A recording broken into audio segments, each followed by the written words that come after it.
Amén, mis hermanos. Entonces, hemos estado hablando de los odres y decíamos que a manera general esta parábola la enseñó el Señor Jesús para mostrar la realidad espiritual en la que se encontraba Israel.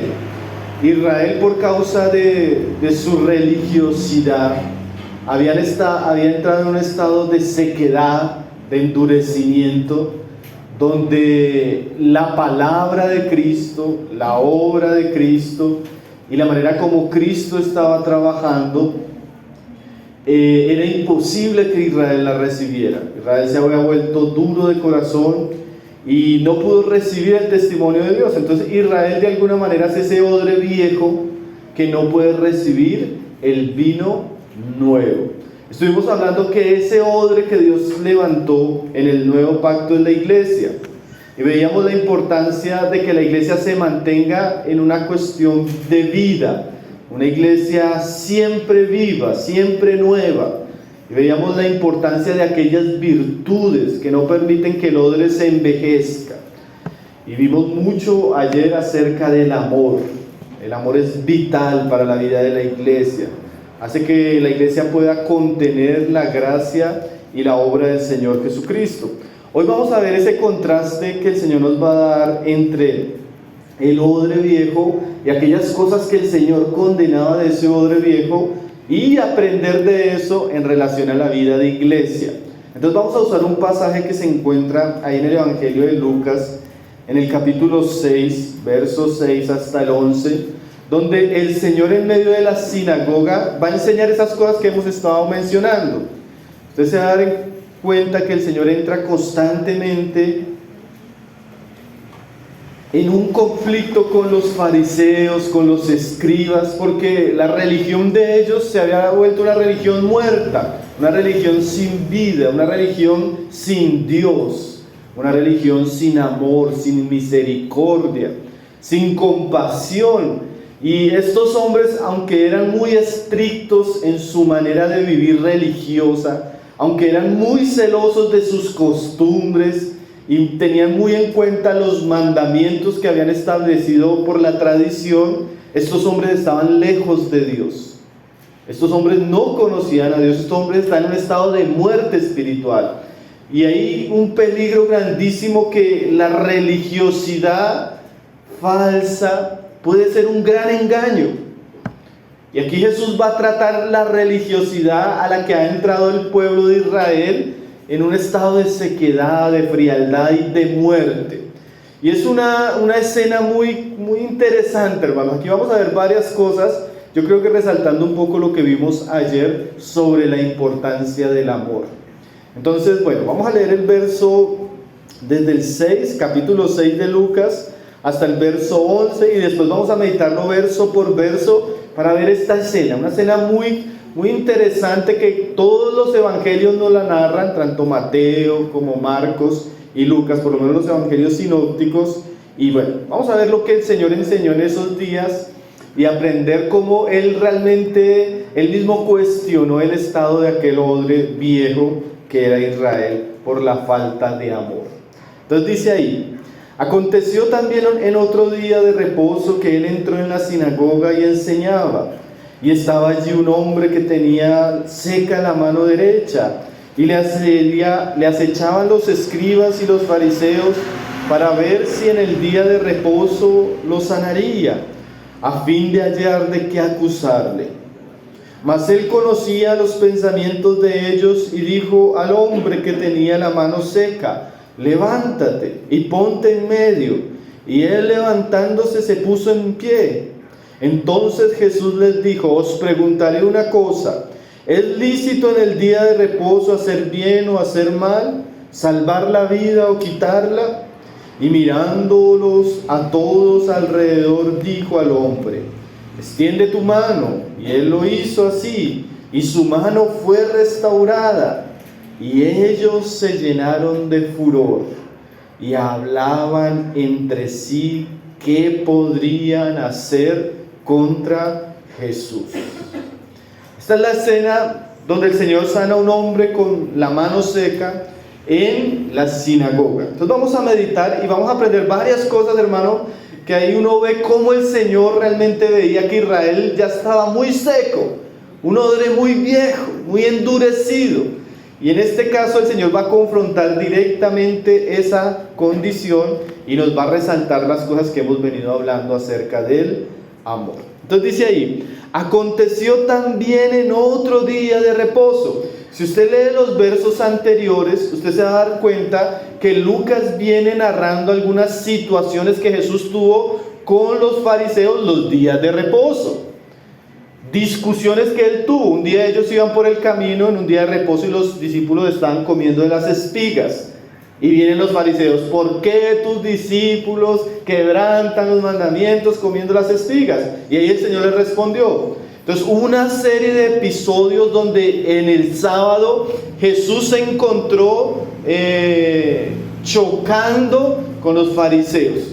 En esas discusiones Lucas está narrando varios episodios. Ahí es donde vuelve Lucas a narrar lo de el hombre que fue sanado en la sinagoga de la mano seca. Dice, aconteció también en otro día de reposo. O sea que Lucas viene narrando estas situaciones.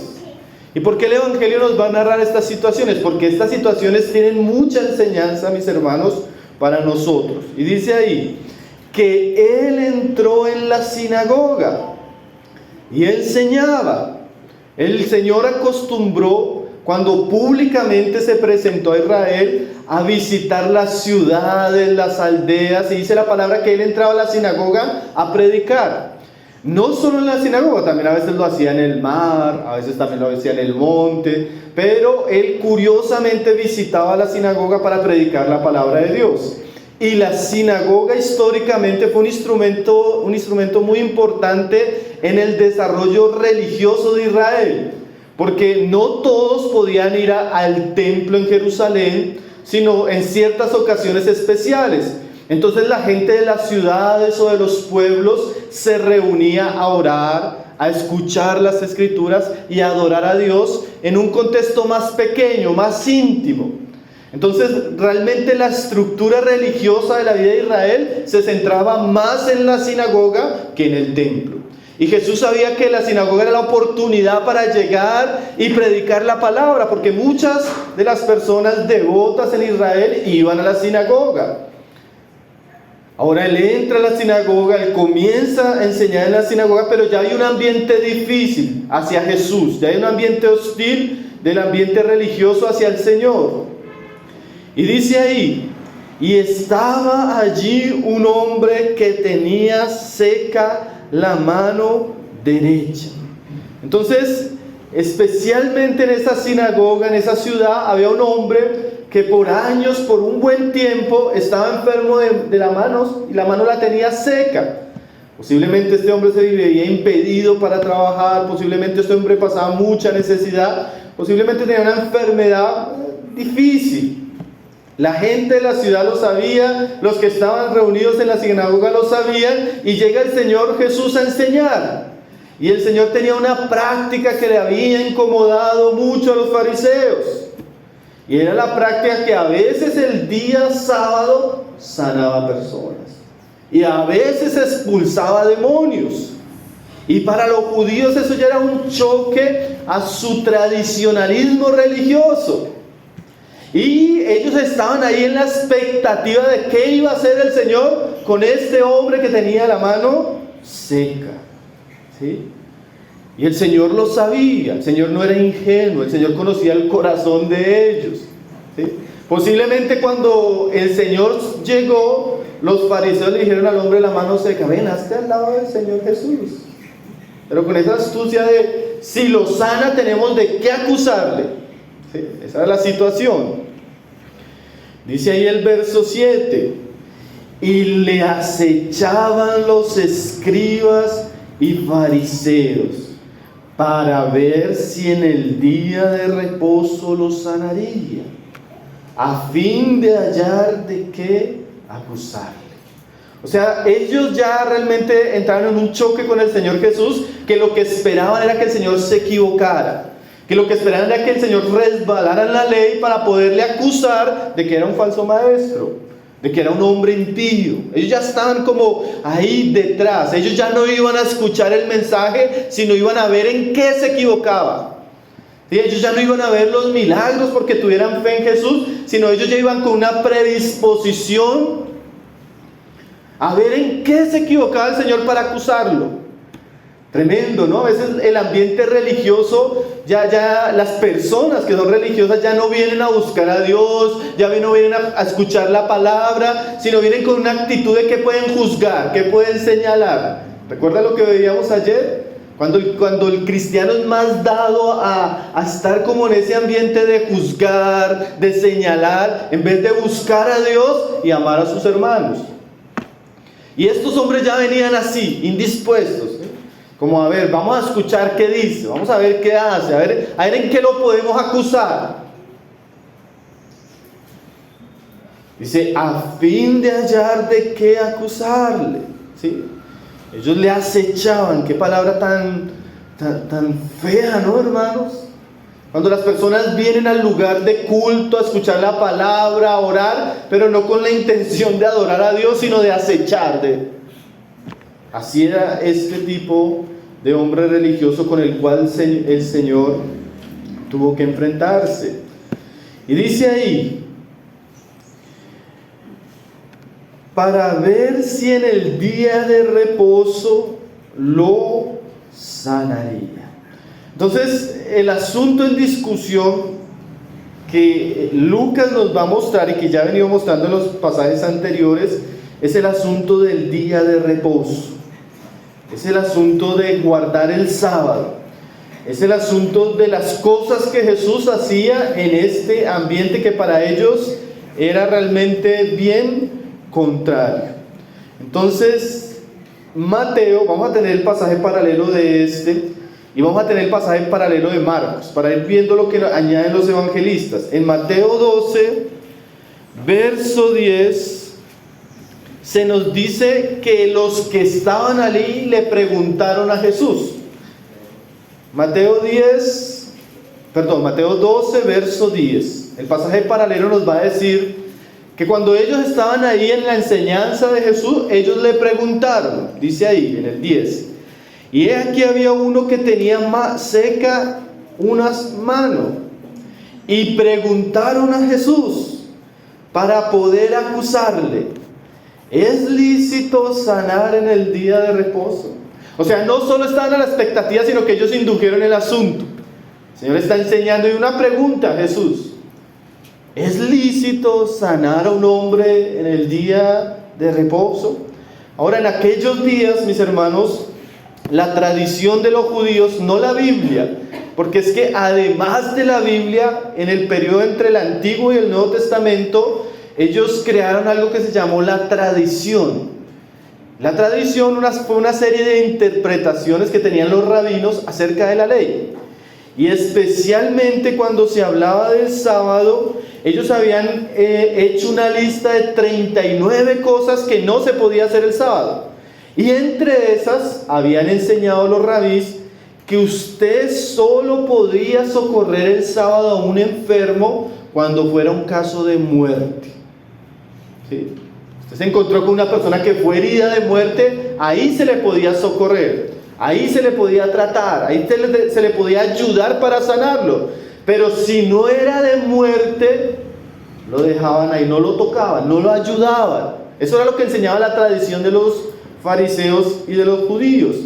Ahora, qué curioso, hermano, porque Jesús va a mostrar cómo esa tradición en su religiosidad no tiene nada de amor y no tiene nada de misericordia, porque ellos habían usado hasta el sábado y lo habían valorado tanto y enaltecido tanto que definitivamente ellos habían quebrantado la palabra de Dios y sus mandamientos por su tradición, como lo leíamos en estos días. Entonces miremos cómo responde el Señor Jesús ahí en Lucas 6, verso 8. Ahí Lucas nos va a decir que el Señor sí entendía un poco el corazón y la predisposición que ellos tenían en este momento. Dice ahí: mas Él conocía los pensamientos de ellos y dijo al hombre que tenía la mano seca: levántate y ponte en medio. Y él, levantándose, se puso en pie. Entonces miren la escena, hermano, porque a mí esta escena me parece maravillosa. Ellos le preguntan y el Señor no responde. Entonces el Señor lo que hace es dirigirse al hombre. Conociendo lo que había en el corazón de ellos, le dice al hombre: bueno, levántate y ponte en medio. Y él, levantándose, se puso en medio. Mire esta imagen, hermano. Imagine que estamos acá en esto y hay un asunto que nos está generando inconformidad y preguntan: hermano Pablo, ¿usted qué cree de esto? Y el asunto tiene que ver con un hombre. Así la situación, entonces le decimos al hombre: bueno, levántese y póngase aquí en medio. Y el hombre pasa y está en medio con su enfermedad. ¿Y por qué el Señor lo pone en medio? Porque la discusión se centraba si ese día se podía sanar o no se podía sanar. Ahora, el Señor pone en medio a este hombre para tratar definitivamente la religiosidad de estos hombres y la falta de amor. Cuando Él está en el centro y todos lo pueden ver, aquí Jesús va a comenzar a enseñarnos algo bien importante, hermanos, que hemos estado hablando. Para el Señor es mucho más importante un hombre, el alma de una persona, que a veces nuestra tradición. El Señor no tiene problema de dañar nuestra estructura religiosa, nuestras prácticas tradicionales por una persona. Porque para Él es importante el hombre, porque Él creó al hombre como a imagen suya, su semejanza, para que este hombre lo pudiera representar, para que este hombre fuera redimido y para que este hombre estuviera con Él en la gloria. Dios tiene un propósito grandísimo para el hombre, pero el hombre fue afectado profundamente por el pecado y la caída, y a raíz de esa caída el hombre sufre muchos males. En este caso una cuestión de salud, pero los hombres en sí están enfermos. Esa enfermedad física refleja una enfermedad mayor que viven todos los hombres, espiritual. Los hombres están muertos en sus delitos y sus pecados. Los hombres están enfermos por la caída. En su condición espiritual ellos tienen una serie de dinámicas internas que los están destruyendo. Y los fariseos en su religiosidad, ellos estaban más preocupados en días, en fiestas, en comida, y en todo eso habían perdido el foco de Dios. Y el foco de Dios era este: Jesús no vino para reestructurar el fariseísmo. Jesús vino como el Salvador del mundo. Amén. Y Él vino a salvar a los hombres que estaban perdidos en sus delitos y en sus pecados. Pero la religiosidad nos ciega. La religiosidad nos lleva a pensar que es más importante un lugar que las personas. La religiosidad nos lleva a pensar que es más importante hacer así o asá, que de pronto predicarle el evangelio a alguien que se está perdiendo. La religiosidad nos nubla, hermano. La religiosidad nos hace sentir mejores porque hacemos así o no hacemos así, cuando no se nos olvida que nos fuimos salvos por gracia. Entonces el Señor va a tratar ese espíritu religioso de estos hombres y le dice al hombre: pase aquí al frente, póngase en pie. Y miren lo que ahora hace el Señor en el verso 11. Vamos a Mateo 12, verso 11. Vamos a estar juntos con esos dos pasajes, porque los dos pasajes complementan varias cosas. Imagínense, después de tener el hombre ahí en el centro, dice Mateo 12, 11, Él les dijo: ¿qué hombre habrá de vosotros que tenga una abeja? Y si ésta se cayera en un hoyo en día de reposo, no le eche mano y la levante. 12, 11. Entonces miren lo que les pregunta el Señor. Les hace una réplica. Bueno, ¿qué hombre de ustedes que tiene una oveja, si se cae en un hueco en el día de reposo, no le echa mano y la levanta? Porque en aquellos días tener una oveja, un animal, era como los bienes, las propiedades que ellos tenían. Y si en el día de reposo ellos de pronto salían y veían que una de sus ovejas cayó en un hueco, inmediatamente ellos iban a tratar de sacarla del hueco, ¿cierto? Era como esa compasión natural que tiene el hombre hacia lo que posee, hacia sus animales, hacia sus bienes. Y miren lo tremendo, estos hombres que habrían hecho eso por un animal, no lo hubieran hecho por un hombre que está en un estado de necesidad. Y ahí es donde la religiosidad pierde la escala de valores. Hoy en día hicieron una encuesta hace poco y le preguntaron a una cantidad de personas que si ellos vieran ahogándose a su perro y al lado vieran ahogándose a un hombre, ¿a quién rescataría? Y el 40% de las personas respondió que a su perro. Y no ve la escala de valores cuando el hombre está en oscuridad. Hoy el hombre defiende los huevos del águila real y mata a sus hijos en el vientre de sus esposas. ¿Sí? Hoy usted no puede tocar un animal, pero un hombre va y mata a un hombre por un celular y le dan 5 años de cárcel. Nosotros hemos perdido la escala de valores de la vida. Y no solo como sociedad, en aquellos días los religiosos eran así. Ellos eran más preocupados por un animal que por una persona. Y Jesús en una ocasión él usa 3 parábolas, no las podemos estudiar por el tiempo, pero son 3 parábolas muy interesantes para hablarnos del amor, porque a veces nosotros perdemos el amor, y Dios es amor. Y si nosotros tenemos todo pero no tenemos amor, no tenemos nada. Si nosotros dejamos todo, damos a los pobres y nos entregamos a hacer muchas cosas, pero si no tenemos amor, dice Corintios, no tenemos nada. Miren las 3 parábolas. Una es la parábola de la oveja perdida. Ustedes la conocen, ¿no? ¿Qué pastor que teniendo 100 ovejas, al perdérsele una, no deja las 99 por ir por la que está perdida? Y yo me ponía a pensar, bueno, en nuestros días, ¿qué ejemplo actual puede servirnos para entender esto? No sé, de pronto usted tiene, no sé qué ejemplo nos pueda servir, pero yo a veces puedo decir, por ejemplo, si yo voy en mi carro, el día de reunión, y llega y el carro se me estrella, yo quedo con una preocupación tremenda. Tal vez no voy a la reunión y comienzo a llamar a ver quién me lo puede desbarar, quién me lo puede esto, porque es mi carro, ¿cierto? Y yo voy a sufrir, yo ya estoy preocupado porque es mi carro, tengo que cuidar mi carro. Pero si de pronto yo vengo para la reunión y alguien me llama, no, fulano de tal, el hermano, está pasando una lucha. Y uno llega y responde, bueno hermano, vamos a orar. Y sigue sin que su corazón se contriste. Y sigue sin que su corazón se preocupe. Y yo no voy a visitarlo, yo no voy a tratar de ayudarlo, yo no voy a acompañarlo. En muchos casos, hermano, nos preocupa más el carro que un hermano.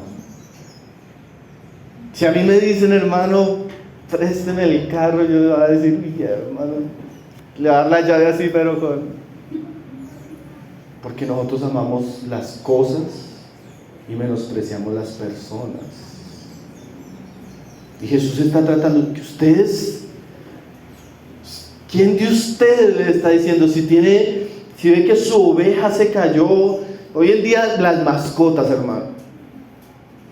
Si usted ve que al perrito o al gatico le pasó algo, usted se entristece, usted lo lleva al veterinario, usted le paga, usted todo por su gatico.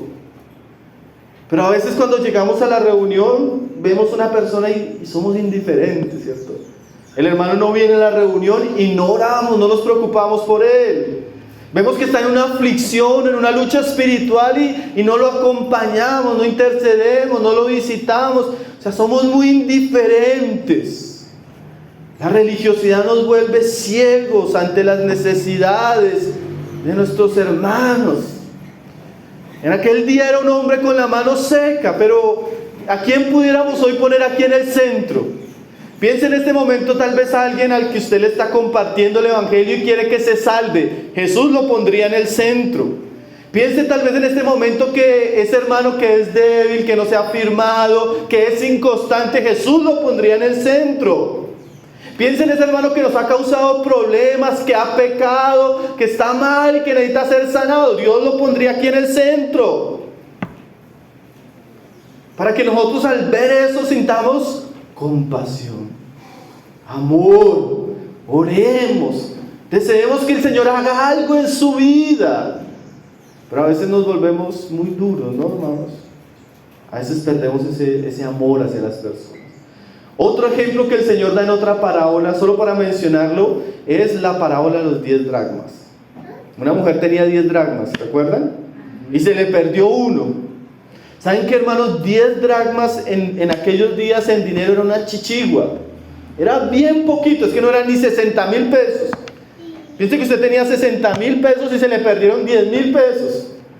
Y él dice que la mujer eso comienza a levantar todo, a alzar todo, porque aunque de pronto no fuera mucho para esa mujer, era, no sé, su sueldo, no sé, lo del mercado, no sé, lo de pagar los servicios. Entonces la mujer se preocupa mucho por buscar el dinero.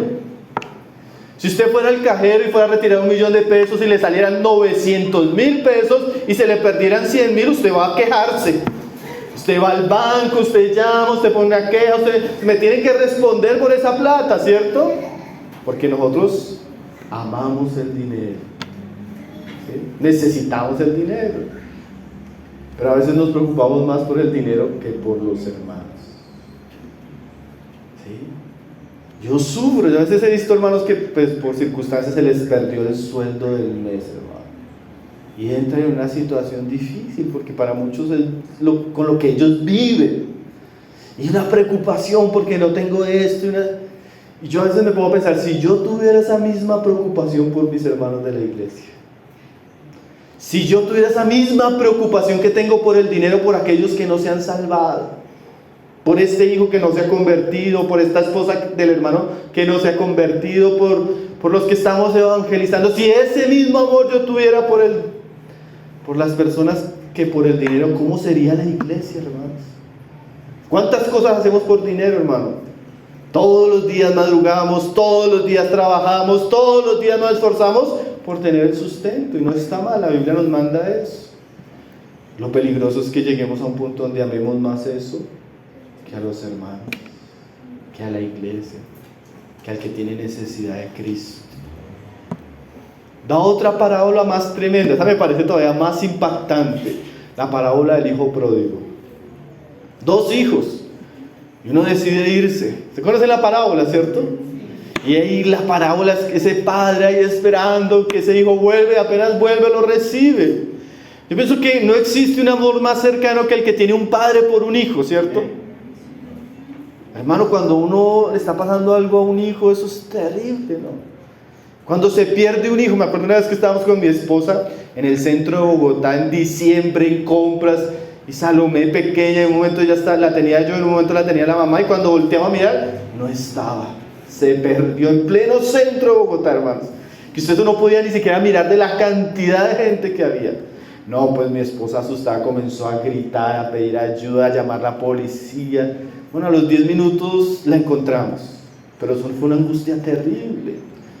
Yo creo que no existe un amor mayor que el que tiene un padre por un hijo. ¿Por qué el Señor usa esos ejemplos, hermano? Porque ese tipo de amor debería existir en la iglesia. Cuando un hijo se pierde, cuando un hijo se extravía, cuando un hermano está pasando aflicción, la iglesia debe tener ese amor hacia las personas. Hay iglesias que uno se da cuenta, hermanos, que les preocupa el dinero de las personas y no las personas.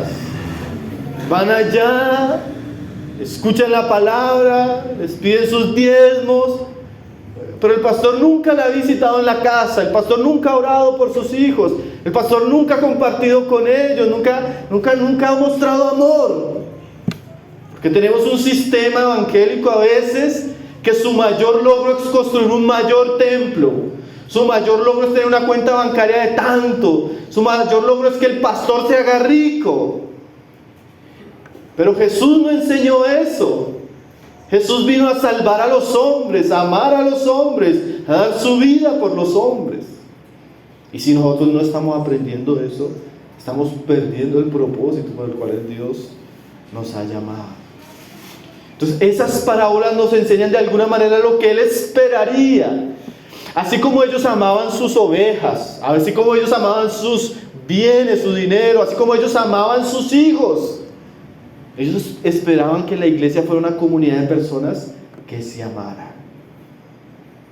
Y Él va a usar esto para mostrarnos cómo Israel cayó en un tipo de dureza donde se perdió la sensibilidad, se perdió el amor.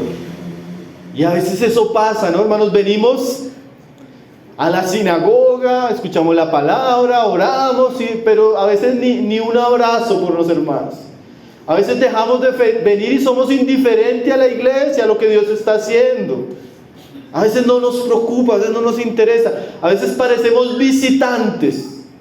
No parecemos miembros de una familia, sino espectadores. Venimos, vemos qué pasó y no volvemos. Pues esa no es la vida que Jesús quiere para sus discípulos. Él sabe cómo le decía a sus discípulos, les decía: ya no llamaré siervos, porque el siervo no sabe lo que hace su Señor. Yo les voy a llamar amigos. Mire esa palabra, hermanos. Amigos. La persona religiosa no tiene amigos. El rabí de aquellos días, el maestro de aquellos días tenía seguidores, pero Jesús tenía amigos. ¿Saben lo hermoso del Señor Jesús? Cómo Él se quiere dar y cómo quiere enseñarnos a darnos los unos a los otros, a amarnos, a cuidarnos. Como hablábamos ayer, hay lugares donde las personas sí necesitan una buena palabra, pero también necesitan un abrazo, hermanos. También necesitan que los escuchen, que oren por ellos, que los ayuden a vencer sus pecados, sus luchas, que los ayuden a tratar sus asuntos familiares, sus asuntos con sus hijos, sus asuntos con el pecado. Y para eso se necesita mucho más que palabras, se necesita amor. Y si la iglesia no tiene amor, ha perdido a Dios, ha perdido a Cristo, ha perdido la esencia del Evangelio. ¿Sí? William Barclay decía, viendo este pasaje, la religión que Jesús vino a establecer no consiste en reglas, consiste en personas. Entonces Dios es el Dios de personas. Usted no va a leer ni siquiera en el Antiguo Testamento que Dios sea el Dios del templo y del tabernáculo y de los sacrificios. ¿Usted ha leído alguna vez esa frase? No, pero Dios es el Dios de Abraham, de Isaac y de Jacob. Dios es el Dios de personas. Tremendo, ¿no, hermanos? Porque Él ama al hombre y vino a salvar al hombre, para llevar al hombre a la gloria.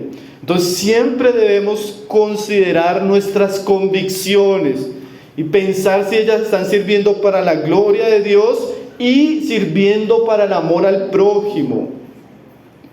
Entonces vuelve el Señor ahí a Lucas. Nos vamos a Lucas. Otra pregunta que el Señor les hace.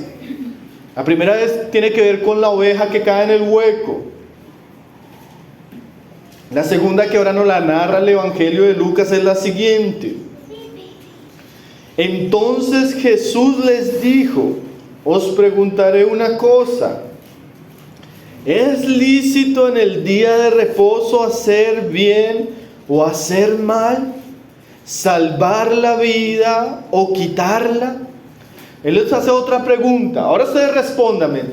¿Es lícito en el día de reposo hacer el bien o hacer el mal? ¿Salvar la vida o quitarla? Aquí el Señor nos muestra que ellos tenían un mal entendimiento del sábado, hermanos. A veces uno escucha hasta cristianos decir: no, es que Jesús quebrantó el sábado. Pero Jesús nunca quebrantó el sábado. Eso era lo que pensaban ellos. Pero realmente los que quebrantaban el sábado con su tradición eran ellos. Jesús realmente llevó el sábado a su verdadero cumplimiento en algunas cosas que Él hizo. ¿Cómo así? En otra ocasión Jesús les dijo que el sábado fue hecho por causa del hombre y no el hombre por causa del sábado. ¿Qué quiere decir eso?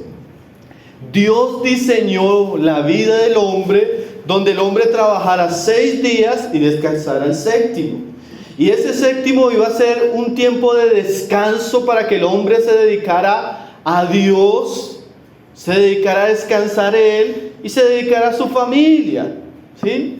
O sea, el objetivo del sábado era que el hombre pudiera hallar descanso espiritual, físico, en su vida. Pero ellos cambiaron la realidad del sábado con una cantidad de regulaciones extrabíblicas. Por ejemplo, el Talmud, que fue el libro donde se coleccionaron todas las tradiciones de los judíos, tenía 24 capítulos donde se detallaba estrictamente qué ellos debían hacer el sábado. Y a veces duraba un rabino 2 años tratando un solo capítulo. Entonces, el sábado, que fue hecho para que el hombre encontrara descanso, paz, se alegrara en Dios, en la vida, en su familia, se volvió un fardo pesadísimo. Ellos eran muy estrictos. Cuando te levantes no puedes hacer esto ni esto. Cuando vayas a cepillarte los dientes, si se va a cepillar los dientes no lo puedes hacer así, porque entonces quebranta el sábado. Y si con la mano izquierda coge la crema y la saca así, eso es pecado. Y si una cosa exagerada, hermanos, de verdad. Cuando usted comienza a meditar, ellos entraron en un legalismo extremo. Entonces, el sábado, que fue creado para el hombre, se convirtió en un yugo pesado. Ya los judíos comenzaban a pensar, no, mañana es sábado. ¿Sí? No era el sábado para adorar a Dios, para descansar, para disfrutar en familia, para hacer el bien. No, se volvió algo así terrible, hermanos. Una carga. Por eso Jesús les decía, ustedes ponen fardos pesados sobre los demás que ustedes ni siquiera quieren llevar. Entonces, el sábado, mis hermanos, fue hecho con el propósito, en últimas, de bendecir y traer beneficio espiritual, mental y familiar al hombre. Entonces, por eso el Señor les pregunta, ¿es lícito en los días de reposo hacer bien o hacer mal? Si el sábado fue creado para el hombre y no el hombre para el sábado, ¿será que era malo o era quebrantar la ley cuando en el sábado se hacía algo bueno en relación al hombre? ¿Cuál es la conclusión? Obviamente no. Porque toda la ley se resumía en ¿qué? Amarás a Dios con todo tu corazón, con toda tu mente, con todas tus fuerzas. ¿Y qué más? Y a tu prójimo. O sea, lo que el Señor va a hacer no es quebrantar la ley, es realmente cumplirla, porque la ley se preocupaba por la adoración a Dios y por el estado de nuestros prójimos. Pero el Señor pregunta, ¿y ellos qué hacen? Dice ahí, salvar la vida o quitarla. Y dice ahí en el 3:4 de Marcos, aunque creo que eso también lo dice Lucas. Lucas también nos dice, y Marcos también nos dice, que ellos callaban. Vamos a ir a Marcos 3:4, porque hay una frase que no dice Lucas que Marcos menciona, para tener todo el pasaje paralelo. Dice, y les dijo, es lícito en los días de reposo hacer bien o hacer mal, salvar la vida o quitarla, pero ellos callaban.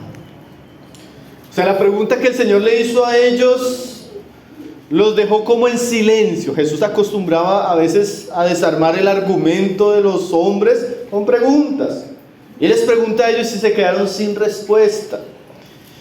Miren lo que sucedió, dice el verso 5. Entonces, mirándolos alrededor con enojo, entristecido por la dureza de sus corazones. O sea, el hombre está en el medio y les pregunta, miren, ¿es lícito que le hagamos bien hoy a este hombre? Y ellos lo miran y se quedan callados. Ese silencio, hermanos, es un silencio culpable. Ese silencio demuestra que ellos, aunque sabían, porque su conciencia les decía que lo bueno era ayudar a este hombre, su tradición no los dejaba. Ellos no querían. Ellos sabían que sí, lo mejor era sanar a este hombre. Imagínense, de pronto este hombre estaba con su familia, con sus hijos, Y todos ahí con el deseo de que el Señor los sanara, y ellos en su religiosidad, duros de corazón, ¿no? Cuando el Señor los mira, mire las dos reacciones que el Señor tiene. Primero se entristece, como si el Señor le dijera: ¿cómo mi pueblo se ha endurecido, no? ¿Cómo mi pueblo es tan insensible? ¿Cómo mi pueblo no se compadece? ¿Cómo mi pueblo no tiene misericordia? Hay que tener mucho cuidado, hermanos, porque el Señor dice en su palabra: misericordia quiero y no sacrificio. A veces nosotros queremos hacer muchos sacrificios y el Señor quiere que tengamos misericordia. Un día Jesús cuenta una parábola: un hombre que iba por el camino, cayó en medio de ladrones y quedó herido, así medio muerto, y pasó un sacerdote y lo vio y siguió. Pasó un levita y lo vio y siguió. Y después vino un hombre que era pagano, que tenía una vida, y dice que lo vio y movido a misericordia lo curó, se lo llevó para un hotel, pagó para que lo cuidara. ¿Qué tenía este hombre? Misericordia. Entonces, a veces, hermanos, a veces nosotros queremos cantar, queremos predicar, queremos a veces, y no tenemos misericordia, hermanos. ¿Tú sí tienes? Todos deberíamos tenerla. Necesitamos llenar nuestro corazón de misericordia. Dice: y entonces, mirándolos, dice, alrededor con enojo, entristecido por la dureza de sus corazones. Habían dos cosas: tristeza y enojo. Tristeza por la situación y enojo en señal de reprobación de lo que ellos estaban haciendo. Entonces, ¿qué hizo el Señor? Miren lo que hizo ahí. Dijo: extiende tu mano. O sea, ni siquiera fue un milagro oculto así de llevarlo afuera, porque el Señor hacía milagros que nadie se da cuenta. Porque Él lo va a hacer aquí en el centro y le dice: extiende la mano. La mano ante todos están viendo la mano. Dice: y la mano le fue restaurada sana. Inmediatamente el hombre extiende la mano, el Señor lo sana, y todos sabían que era sanado por Jesús. Inmediatamente el milagro se hace, el Señor muestra que Él viene a sanar.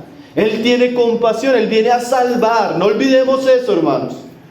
Porque a veces, como decíamos en estos días, llega una persona por ahí con unos pecados feos. Llega una persona del mundo. Llega una persona con situaciones difíciles.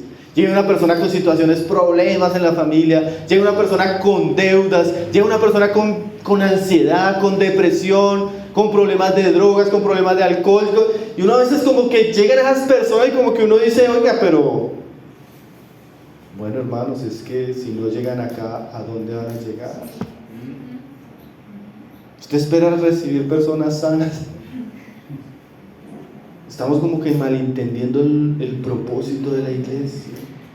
La iglesia es como un hospital, hermanos, donde Jesús sigue salvando, sigue sanando, sigue restaurando, donde Jesús coge lo que no es para hacer lo que es, donde Jesús salva lo vil, lo menospreciado para mostrar su gloria. Pero a veces como iglesia somos como, ¿sí? A veces hacemos acepción de personas, pero Jesús no, hermanos.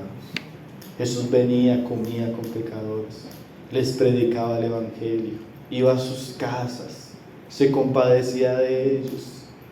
Y así debemos aprender a hacer en la iglesia, hermanos.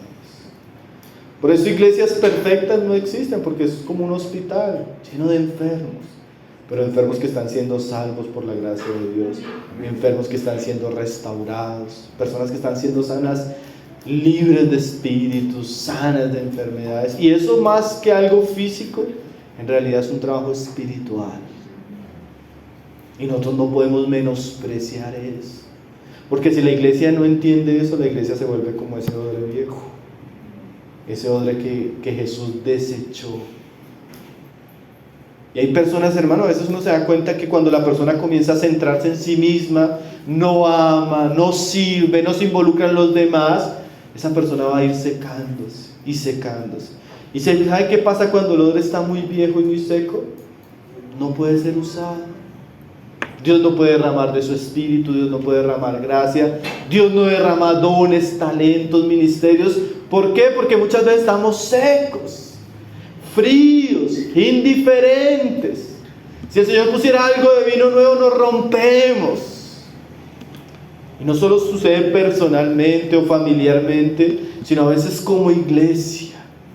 Cuando la iglesia no tiene compasión, no tiene amor, ¿cómo Dios va a derramar de su vino nuevo? ¿Cómo Dios va a derramar de su gracia? ¿Cómo va a ser de nosotros si nosotros no nos preocupamos? A veces nosotros pasamos meses sin que alguien sea salvo. Pasamos meses sin invitar a alguien a escuchar la palabra. Pasamos meses sin salir a evangelizar, sin predicarle a nuestra familia, a nuestros compañeros en el trabajo. Nos preocupamos solo por tener, por comer, por tener una buena vida, una vida tranquila. Pero en realidad nos estamos volviendo solo odres secos, ahí que ya no se pueden usar para nada. Tremendo, ¿no? Miren la reacción de los fariseos. Y ellos se llenaron de furor y hablaban entre sí qué podrían hacer contra Jesús. Eso lo dice Lucas ahí en el capítulo 6, verso 11. Por estas cosas y otras fue que crucificaron al Señor, hermanos. Porque el ambiente religioso de aquellos días se volvió tan hostil a la obra de Jesús, tan hostil al mensaje de Jesús, que ellos no hallaron cabida para él. Vamos a terminar leyendo unas palabras de Jesús a sus discípulos, que entendiendo este contexto que vimos hoy, son muy importantes. Juan 15, verso 11. Como decía nuestro hermano Carlos, esta fue parte del último discurso que dio Jesús a sus discípulos. Y en ese último discurso el Señor les enfocó en lo más importante. Y entre todas las cosas que el Señor Jesús les enseñó, un solo mandamiento les dejó, hermanos. Y es este mandamiento, dice ahí: estas cosas os he hablado, para que mi gozo esté en vosotros, y vuestro gozo sea cumplido. Y este es mi mandamiento, que os améis unos a otros como yo os he amado. Era como si el Señor les estuviera diciendo: miren, ustedes van a ser diferentes, ustedes no van a ser como esos fariseos, ustedes no van a ser como esa sinagoga, ustedes no van a estar en ese estado de endurecimiento. ¿Ustedes cómo deben estar? ¿Ustedes cómo deben comportarse? Bueno, este es mi mandamiento para ustedes: que os améis unos a otros como yo os he amado. Si algo nos debe distinguir, hermano, como pueblo cristiano, es el amor que debemos tener los unos a los otros. Es que yo me sé toda la Biblia. Si usted no tiene amor, de nada le sirve. Es que yo hago esto y esto. Si usted no tiene nada amor, de nada vale. Como un címbalo que resuena. Entonces el Señor enseña a su iglesia, en medio de las mismas circunstancias que Él vivió, que ellos no podían ser iguales. Ellos tienen que tener amor unos por los otros. Entonces aquí vemos en estos pasajes, mis hermanos, la controversia de Jesús con el mundo religioso de aquellos días. Ahora, a veces el cristianismo no es tan religioso. Es un cristianismo, en nuestros días tenemos nosotros una gran variedad de grados en el cristianismo. A veces tenemos un cristianismo lleno de espectáculos, lleno de luces, lleno de música, lleno de cosas, pero las personas tampoco están llenas de amor. Puro show. Las personas no se preocupan los unos a los otros, no se aman. Pero a veces tenemos un cristianismo muy rígido, muy estricto, muy celoso, donde no hay relaciones, donde no hay amor. Entonces, que el Señor pueda enseñarnos y que el Señor pueda hacer de nosotros odres nuevos. Que Él nos dé ese corazón que tenía Jesús. Jesús, cuando veía las multitudes, dice la palabra que él se entristecía porque él tenía compasión. Yo a veces le pido al Señor que me dé esa compasión, hermano, porque a veces nuestra mirada hacia las personas es tan diferente. A veces sacamos ese fariseo que tenemos dentro y nuestra mirada es de juicio, nuestra mirada es de desprecio, nuestra mirada es de orgullo, pero no de compasión. El Señor es de compasión por su iglesia, aún compasión por los perdidos, para que todo lo que hagamos sea por amor a Él y por amor a nuestros prójimos. Que el Señor haga de nosotros odres nuevos, hermano, rejuvenecidos con el amor de Cristo, que podamos ser útiles a su causa y a su reino.